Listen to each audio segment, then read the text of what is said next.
기도합니다. 오늘도 이 시간 우리 모두에게 하나님 주님 사랑하고 성전을 사랑하는 마음 주셔서 이렇게 2부 예배의 복된 자리에 있게 하심을 감사합니다. 오늘 우리의 예배를 하나님 기쁘게 흐명하여 주옵소서.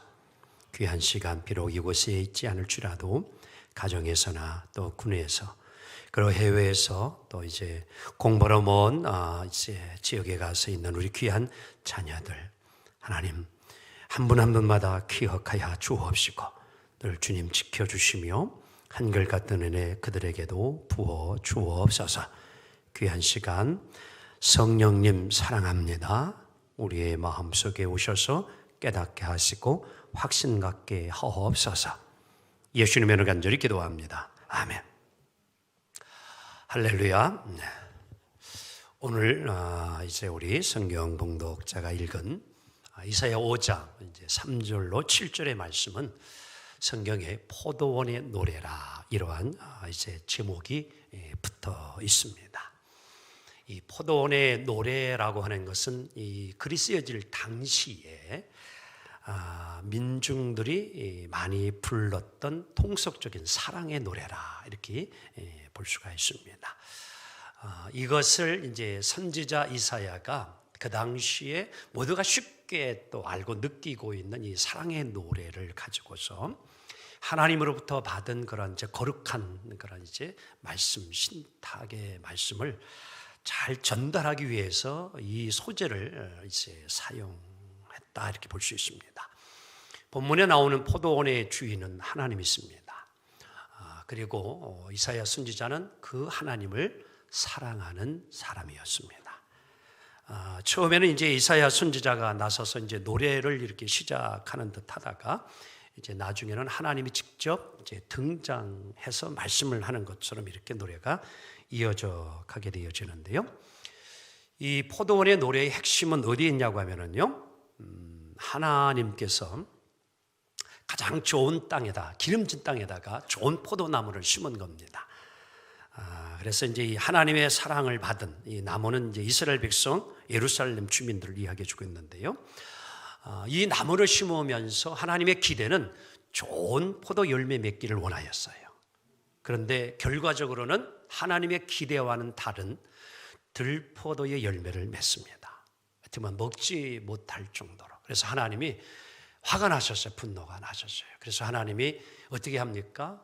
이제는 울타리를 걷어치우게 하고요. 그리고 더 이상 이제 가지치는 일도 하지 못하게 하고 또 비를 내리지 않게 해서 더 이상 농사가 지을 수 없게 되어지는 이런 결과가 이제 주어지게 됩니다.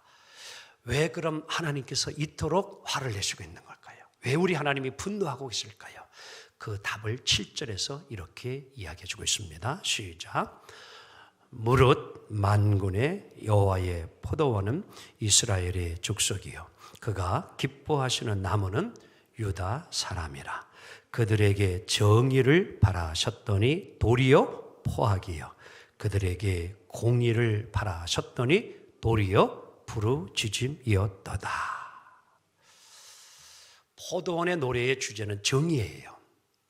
즉 올바른 마음 그리고 바른 뜻이라는 이런 이제 의미를 담고 있는 정의라는 것입니다.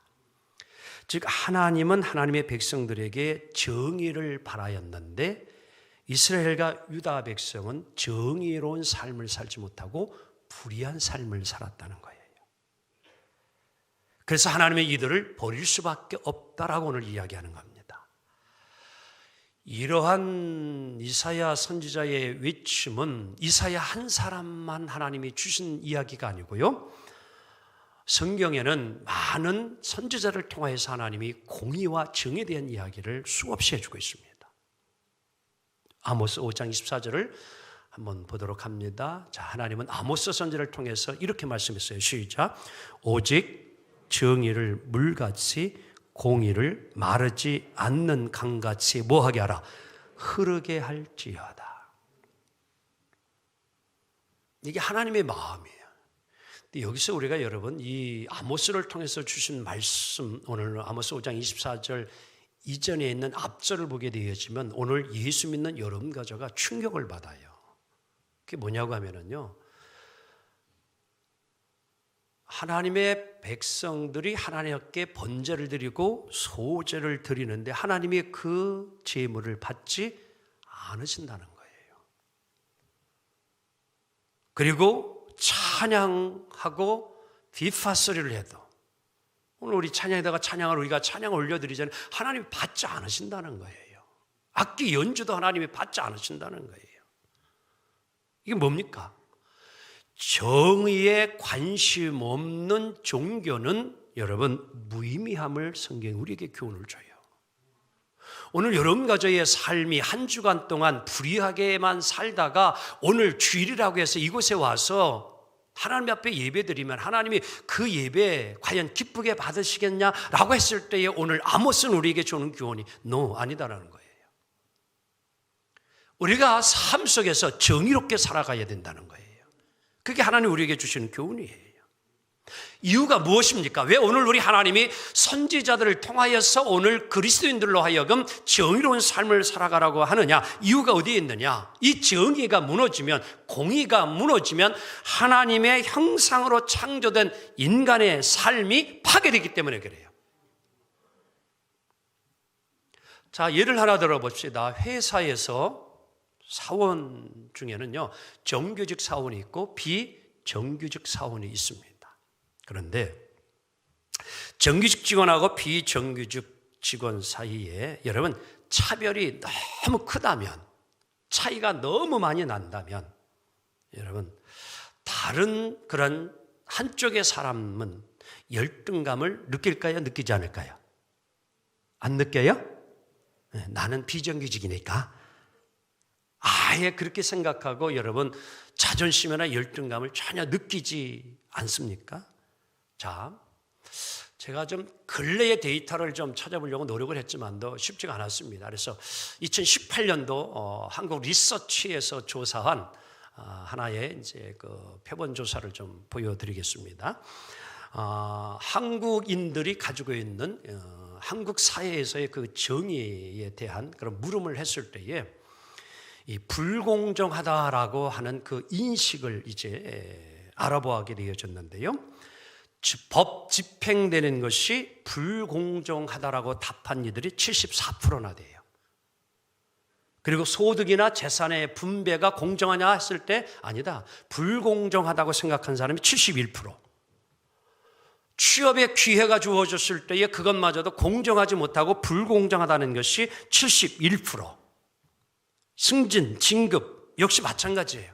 여러분들 회사에서 아마 이런 거 혹 느낄 수도 있을 거예요. 그렇지요? 공정하게 바르게 여러분 승진의 기회가 주어져야 되는데, 진급이 이루어져야 되는데 그렇지 못하다고 이야기한 사람들이 67%나 되는 거예요.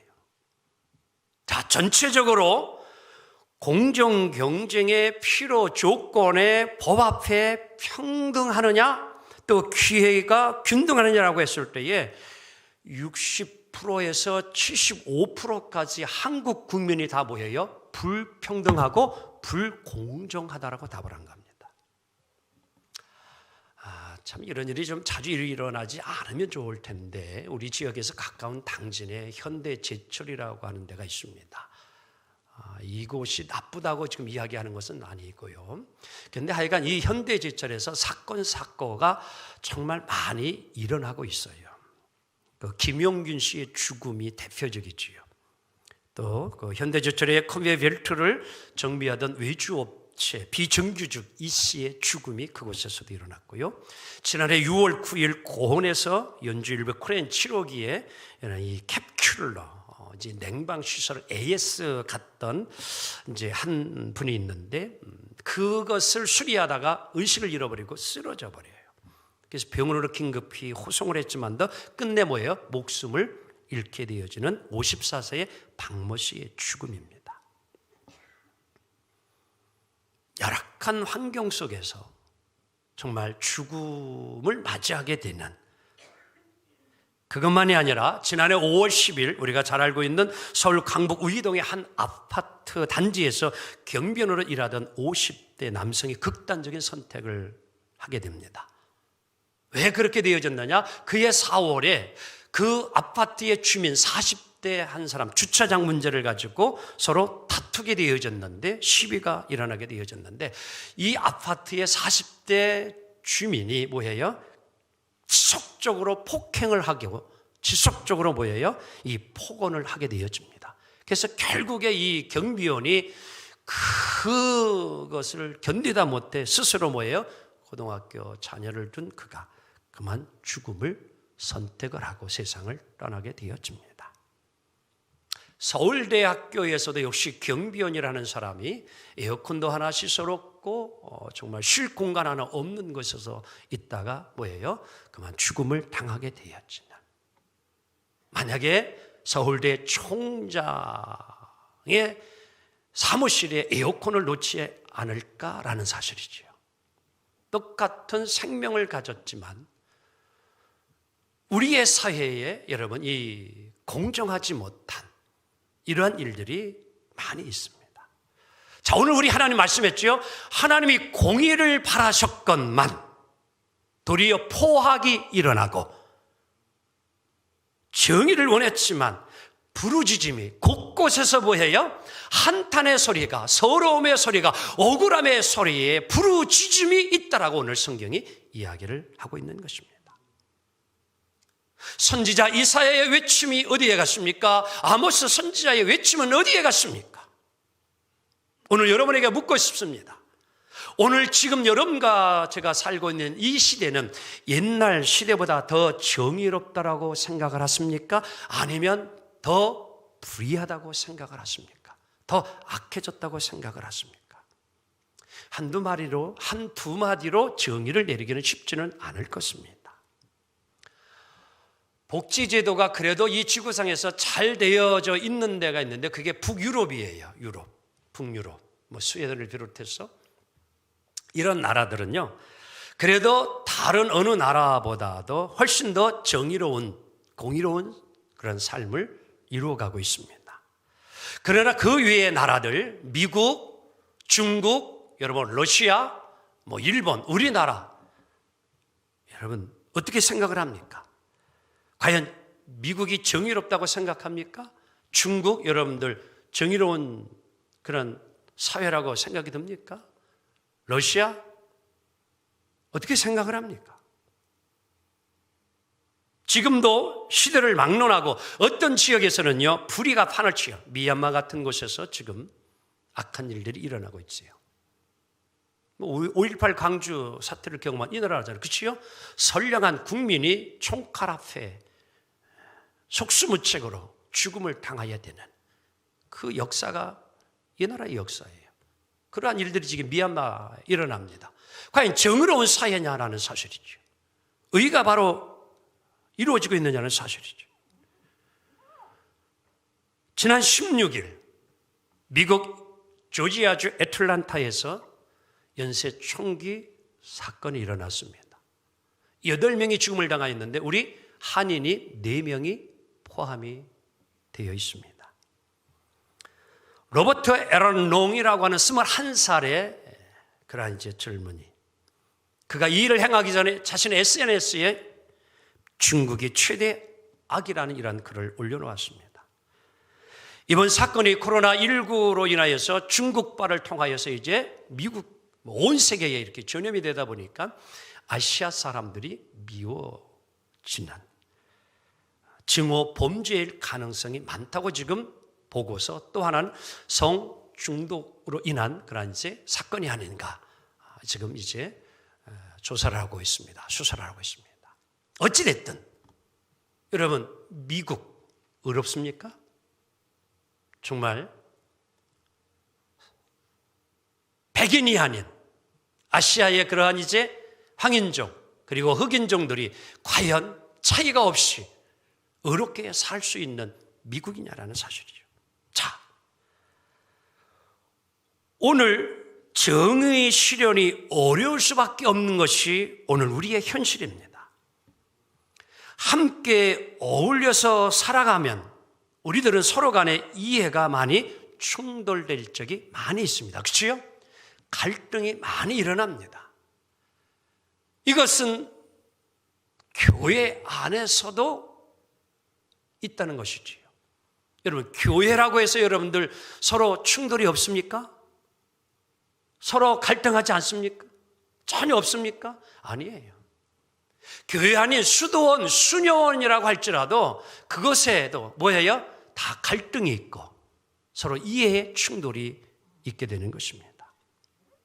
인간 세상사는 매사가 부딪힐 수 있어요. 어떤 한쪽이 악해서 부딪히기도 하지만 어떤 때는 그렇지 않는데 서로 나쁘지 않음에도 불구하고 서로 부딪히는 경우도 있어요. 우리 한번 여러분들 가정을 가지고 결혼한 부부 여러분들에게 묻고 싶어요. 서로 사랑해서 결혼했지요, 집사님. 근데 지금까지 한 번도 안 다퉜지요. 목사님, 그걸 질문이라고 물으세요. 목사님도 다투시면서 그러고 있는 것 같아요. 부부도요, 사랑해서 그렇게 결혼해서 산지만도요, 이해 충돌이 엄청나게 많아요. 그게 우리의 삶이에요. 남자면 다야? 그러면 또 여자면 다야? 뭐 여러 가지 생각이 다를 수 있어요. 자, 그래서 오늘 이러한 정의에 대한 것에 대해서 학문적으로 아주 잘 정리해 놓은 하버드 대학의 유명한 마이클 샌델이라는 교수가 책을 하나 썼어요. 그게 뭐냐면 정의란 무엇인가라는 책이에요. Justice라고 하는 거예요. 이 샌델 교수는 이 책에서 정의에 관한 여러 관점과 논란을 자세하게 아주 잘 설명해 주고 있습니다. 3분의 1은 공리주의에 대해서, 또 3분의 1은 이제 자유주의에 대해서, 그리고 이제 마지막 끝부분에 가서는 이제 공동체주의에 대한 이야기를 하면서 도덕적인 선과 공동의 선을 통하여서 보다 나은 세상을 이루어간다라고 이제 이야기했는데, 이제 하버드 대학에서 이제 강의했던 것을 잘 이렇게 책으로 꾸며서 나오게 된 것입니다. 자, 이 책에서 이 샌달 교수도 이제 여러 가지 이제 주제를 가지고 이야기를 하게 되어지는데요.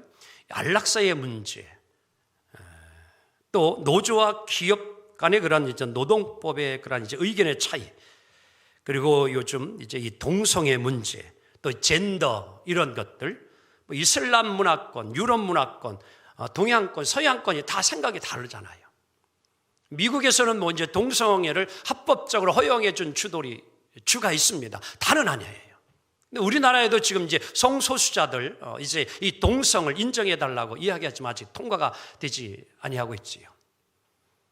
그러나 이제 한국 문화의 의식 속에서는 아직도 이 동성애에 대한 것 한 60-70% 정도는 뭐예요? 이걸 받아들이지 못해요. 그들의 아픔, 그들의 고통, 그들의 현실을 모르는 게 아니에요. 동성애자들 그 마음 충분히 이해합니다. 오늘 이 시간 이걸 다룰 수는 없어요. 여러분들 이제 예배 마치고 시간이 되어지면 유튜브에 들어가서 정의란 무엇인가라고 하는 걸 딱 치기만 하게 되어지면 3분 또는 5분, 7분 또는 10분 아니면 30분 또는 1시간 이렇게 이 책에 대해서 아주 잘 설명해 놓았습니다. 꼭 좀 여러분들 보시면 좋을 것 같습니다. 자, 하여간 그 상황이나 그 시대에 따라서 여러분들 정의라고 하는 것을 여러분 이제 내릴 때에 그것이 쉽지 않다라는 사실이에요. 복잡한 상황들이 다 얽히고 설켜 있다 이런 사실이에요. 그러한 삶 속에서 우리 예수 믿는 여러분과 저는 이 문제를 어떻게 받아들이고 이제 우리는 살아가야 되냐, 이게 중요하지 않을까요? 이러한 세상 속에서 오늘 우리들은 어떻게 정의를 이루며 실천하며 살아가야 되냐라는 사실이지요. 완전한 퍼펙트한 저스티스, 정의를 이루어 갈 수는 없지만도 오늘 우리가 보다 더 나은 정의가 이루어지는, 모두가 공정하고 모두가 정말 행복하게 살 수 있는 그 삶을 우리가 실천해 갈 수는 없을까? 보다 좋은 방법이 있다면 그건 사회 제도의 개혁입니다. 불이한 제도들은 고쳐가야 되죠. 아멘, 그치요? 새롭게 우리가 또 법도 만들어서 가야 됩니다. 여러분, 북유럽의 사람들이 그래도 공의롭다라고 제가 설교 전반부에 말씀을 드렸어요. 그러면 북유럽에 사는 사람들은 본래의 자체의 그 사람들은 정의로운 사람들이기 때문에, 의로운 사람들이기 때문에 그렇게 그래도 다른 어느 나라보다도 정의롭고 공의로운 사회생활을 이루어가느냐? 아닙니다. 그들의 제도는 그래도 다른 어느 나라보다도 뭐예요? 좋은 사회, 복지, 좋은 제도를 가지고 있기 때문이에요. 그리고 그 제도를 또 잘 따라주고 질서를 잘 지켜주고 가기 때문에 보다 더 나은 자유민주주의를 누리게 되어지고 복지를 누리고 사는 것이 북유럽의 사람들입니다. 자, 그렇다면 오늘 여러분가저도 60-70% 이상의 불공정하다고 하는 이 한국 속에서, 사회 속에서 살아가는 여러분가저가 오늘 우리들도 좀 복지를 누리고 평화롭고 공의로운 삶을 살아갈 수 있는 길이 무엇일까요? 오늘 특별히 무엇보다도 법을 만드는 자들에게 지혜를 달라고 기도하기 원합니다. 모든 제도를 만드는 이들이 정말 모든 국민들이 의롭게 바르게 살 수 있는 그런 제도들을 잘 만들 수 있도록, 장치를 만들어갈 수 있도록 우리 기독교인들은 기도하며 사면 됩니다. 아멘. 하지만 저는 목사로서 이보다 더 중요한 관점이 있다고 생각하는데, 제도가 좋아야 되지만 더 중요한 것은 이러한 것을 이루어가며 만들며 법을 만들어가는 사람들이 의로워야 될 줄로 믿습니다. 여러분들, 좋은 제도, 좋은 그런 법 누가 만들어요? 전문 법학자들, 그리고 국회의원들이 법을 만들어 갑니다. 그렇다면 사랑하는 성도 여러분이요, 오늘 이 훌륭한 이제 정의에 대해서 정의를 위한 이 책을 수십 번, 수백 번, 수만 번 읽으면은 정말 정의로운 사회가 완전히 이루어질 수 있겠느냐? 아니에요. 그렇지가 않습니다. 그렇다면 오늘 여러분 법학대학원이죠. 우리나라 이제 로스쿨이라고 해서 이제 사법고시가 사라졌잖아요. 이제 로스쿨을 과정을 밟아야 이제 우리가 판검사하게 되어졌는데요. 그럼 법학대학원의 교수들, 또 국회의원들, 이들이 정의로우면은 여러분 이 사회가 정의롭게 자동으로 되어지느냐? 아니에요. 정의에 관한 우리가 규정을 만들어가는 것, 그게 이제 법이걸랑이요. 그걸 누가 합니까? 국회에서 국회의원들이 법을 만들잖아요. 그러면 여러분들, 이 법에 대해서 아는 것하고 실제로 여러분 정의로워지는 것은 동일하냐? 아닙니다. 법을 많이 알면 알수록 때로는 불법을 행하는 이들이 있음을 보게 되어져요. 그래서 우리나라에 지금 뭐예요? 오히려 로스쿨의 교수를 행하였던 이들이, 또 국회에 법을 세우는 이들이 뭐예요? 법을 더 뭐예요? 이용하여서 법을 빠져나가는 다 같이 법꾸라지들.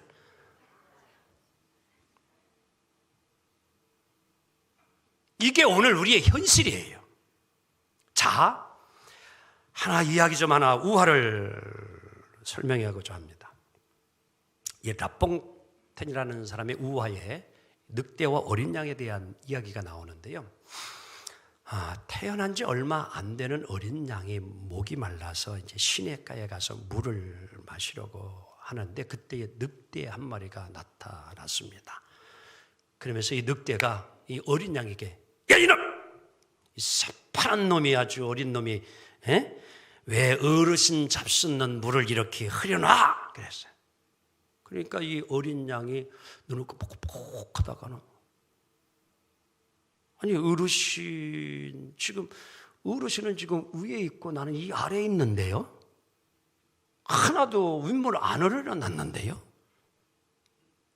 그러니까 이 늑대가 잠시 머리를 또 걱정하더니만 고통을 합니다. 내가 지금 보니까 너 작년에 너 나 욕하고 도망간 너 그놈 맞지? 그랬어요. 그러니까 이 또 어린 양이 뻑뻑하다, 작년에는 저 태어나지도 않았는데요. 그러니까 이 늑대가 또 이리저리 머리를 막 굴리더니만 엄포를 놓았어요. 그렇다면 날 욕한 놈이 네가 아니고 네 형이었구나. 네 놈의 형이 날 욕한 대가로 내가 너를 먹어야만이 되겠다. 원망하지 말아라. 그리고 잡아먹었대요. 정의롭지 못하고 공정하지 못한 세상을 풍자한 우화의 이야기예요. 어떤 기준도 없고 마음대로 자기 좋을 대로 합리화를 시켜서 정당화를 시키는 사람들을 꼬집는 하나의 이야기입니다. 오해하지 말고 들으세요. 고 박원순 전 서울시장의 성추행 피해자가 지난 3월 17일 이제 변호사를 통하여서 기자회견을 했습니다. 이렇게 내용이 되어 있죠. 그분 박원순 전 시장 이야기합니다. 그분의 위력은 그가 세상을 떠난 이후에도 잘못을 인정하지 않는 사람들로 인해 지속적으로 나를 괴롭게 하고 있다라고 울먹였습니다. A씨의 글 말미에서도 이렇게 이야기합니다. 그분의 위력은 자신들만이 정의라고 생각하는 사람들이 무자비하게 저를 괴롭힐 때 그들의 이념을 강화하기 위한 수단으로 활용됐습니다. 라며 그분의 위력은 여전히 강력히 존재합니다. 자신들만이 정의라고 생각하는 사람들라는 이 단어를 생각하기 원합니다. 사람의 생각이 바뀌지 않으면 아무리 좋은 제도를 만들어도 여러분 세상은 달라지지 않습니다. 잠시 바뀌는 것처럼 보일지라도 본색이 드러나게 되어 있지요. 어떻게 정의를 실현할 수 있을까요? 사랑하는 성도 여러분, 인간의 본질이 어떻게 하면 정의로울 수 있을까? 우리는 이렇게 한번 생각해 볼 필요가 있습니다. 이 질문에 오늘 사도 바울은 우리에게 이렇게 답을 주고 있습니다. 인간의 의로워짐에 대해서, 공의와 정의로움에 대해서 사도 바울은 그 당시에 유대인들이 율법만 지키면 의로워질 수 있다라는 이 생각을 가지고 그 율법을 지키는 율법주의자들을 향하여서 로마서 3장 20절에 이렇게 바울이 답을 합니다. 시작. 그러므로 율법의 행위로 그의 앞에 의롭다 하심을 얻을 육체가 없나니 율법으로는 죄를 뭐할 뿐이라. 믿어지면 아멘 합시다. 로마서가 말하는 율법은 오늘의 실정법이에요. 오늘 우리들이 살아가는 현실을 지키고 가는 법을 의미해 주고 있습니다. 정의로운 세상을 이루기 위해서는요, 우리 모두가 여러분 만들어 오는 법을 잘 지켜야 합니다. 유대인들도 율법을 철저하게 지키려고 노력을 했습니다. 율법이나 실정법, 세상을 안전하게 유지하기 위한 최소의 질서예요. 우리가 교통신호를 잘 지켜야 합니다. 아멘. 아주 단적으로 표현하면 그 얘기예요. 우리가 정해놓은 법, 질서 모두에게 유익한 것을 잘 지켜가야 됩니다. 그런데 딜레마가 있어요. 여러분 생각해 봐요. 끊임없이 역사 이래로 인간의 사회의 삶이 정의롭고 공의롭고 정말 행복한 세상이 되기 위해서 끊임없이 지금까지 여러분 법을, 제도를 개혁하고 새롭게 만들며 수없이 이루어왔어요. 그렇죠? 지금도 국회에서 수많은 법들이 상정되어져 있고 지금 이제 통과를 기다리고 있습니다. 왜? 모든 국민들이 보다 더 나은 뭐예요? 세상 속에서 행복하게 살도록 그 법을 만들어가는 거예요. 그런데 여러분들, 이렇게 끊임없이 법을 만들어 왔지만 여러분, 오늘의 세상이 아까도 말씀을 드렸지만 불공정한 세상이라고, 대한민국이라고, 대한민국 사람들이 60에서 70%가 답을 했다는 것이죠. 어떻게 생각을 하십니까? 누구도 완전하게 법을 지킬 수는 없습니다. 그리고 그것을 위해서 매달리게 되어지면 여러분 때로는 절망이 앞설 수도 있어요. 법망을 빠져나갈 연구만 할 수도 있게 되어집니다. 자, 그래서 오늘 바울은 율법이 아니라 오늘 우리 인간이 의로워지는 답을 주고 있는데 로마서 3장 24절 이렇게 말씀합니다. 시작. 그리스도 예수 안에 있는 속량으로 말미암아 하나님의 은혜로 값없이 의롭다 하심을 얻은 자 되었느니라. 믿어져 아멘 합시다. 자, 오늘 오직 하나님의 은혜로 우리가 의로운 자로 칭함을 받게 됨을 믿습니다. 오직 하나님의 자녀, 정의로운 사람으로 인정을 해 주었다는 이야기입니다. 우리는 생명을 얻은 사람이라는 거예요.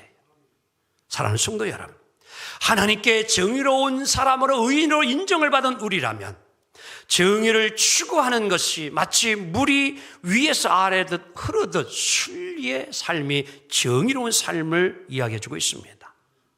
오늘 여러분과 저가 각각 한 사람이 내가 이 세상을 좀 바르게 한번 세워보겠다고 이 생각을 가지고 야망을 가지고 여러분들 의를 이루어보고 법을 올바르게 실천해보고 이 나라를 내가 바로 잡아보겠다고 이렇게 이야기하지만 그것이 되어집니까?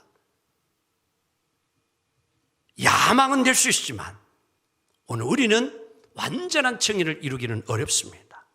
단지 우리는 하나님의 부름받은 의인으로서 의로운 삶을 소명으로 생각하고 작은 것부터라도 실천하며 사는 우리가 되어야 될 줄 믿습니다. 모든 일에서 정의롭게 살고 또한 정의로운 세상을 위해서 할 일을 우리가 찾고 실천하며 살기를 원합니다. 우리 모두가 이 땅에 심긴 올리브 나무처럼 내가 있으므로 여러분 뭐예요? 열매를 통하여서 기름을 통하여서 잎사귀를 통하여서 모든 이들에게 유익을 줄 수 있듯이 이러한 우리의 의의 실천을 통하여서 보다 아름답고 행복한 세상이 되기를 간절히 원합니다. 바라옵기는 이 땅에 불의를 버리고 정의를 실천하는 나라가 되도록 함께 기도하는 우리가 되기를 원합니다. 이 땅의 지도자들이 정말 정치인들이 하나님의 법을 두려워하고 또 국가의 법을 세우고 또 지키는 그들이 먼저 되기를 소망하여 오늘 이 땅의 국민들이 정말 평화롭고 건강하고 억울하지 아니하고 원통하지 아니하게 살 수 있는 이 일을 위하여 함께 기도합시다. 공동의 기도를 오늘 설교의 마무리로 맺습니다. 자, 스크린을 통하여서 함께 기도하도록 합니다.